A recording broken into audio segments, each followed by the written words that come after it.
और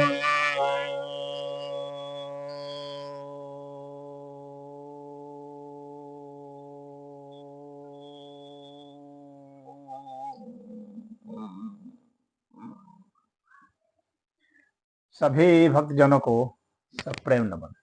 भक्तों, आज आपके समक्ष मैं आपके कुछ जो प्रश्न आए हैं, कुछ जिज्ञासाएं आई हैं, उनका उत्तर दे रहा हूं। एक जिज्ञासा आई है, राजा जनक भी सीता की विदाई कर बहुत रो रहे थे, विदाई पर बहुत रो रहे थे। क्या ज्ञानी भी रोते हैं? हाँ, ज्ञानी को रोने के लिए प्रतिबंध तो कहीं नहीं किया गया है। ज्ञानी नहीं रो सकता, ज्ञानी भी रो सकता है। कहीं प्रतिबंध नहीं है कि ज्ञानी भावुक नहीं हो सकता, भावुक भी हो सकता है। ज्ञानी कोई पत्थर की मूरत नहीं है, वो कोई निर्दयी इंसान नहीं है, वो तो परम भावुक होता है और वह रो सकता है, प्रेम में रो सकता है। मोह में रो रहे हैं, इससे आप यह निष्कर्ष नहीं निकालिए राजा जनक अगर सीता के लिए तो कोई मोह में रो रहे हैं। मोह में नहीं रो रहे हैं। और सीता कोई साधारण तो नारी वैसे भी नहीं थी, वो तो स्वयं लक्ष्मी जी की अवतार थी।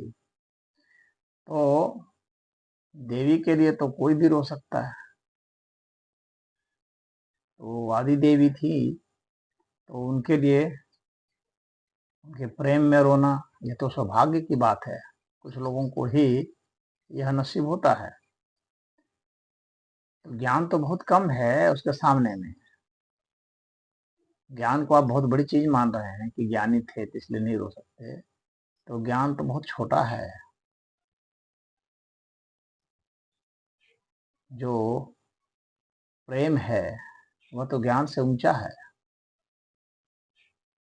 आनंदमय कोश बहुत ऊंचा होता है, उसके नीचे होता है विज्ञानमय कोश। तो यह मत समझें कि आनंद की धारा फूट रही है तो वह छोटा हो गया, ऐसा नहीं है, वह तो ऊंचा होता है। तो वह राजा जनक जो थे वह ज्ञानी भी थे, विज्ञानी भी थे और शांत व्यक्ति भी थे और आनंदित व्यक्ति भी थे, प्रेमी भी थे। तो उनका रोना जो है वो आपके रोने के समतुल्य नहीं है। सामान्य मनुष्य जो रोता है मोहग्रस्त होकर रोता है। राजा जनक मोहग्रस्त होकर नहीं रो रहे थे, वो तो आनंदित होकर रो रहे थे। तो आनंद में रोना कोई बुरा नहीं है। तो इसमें इतना ही। उम्मीद है कि आप समझ गए होंगे। हरिओम।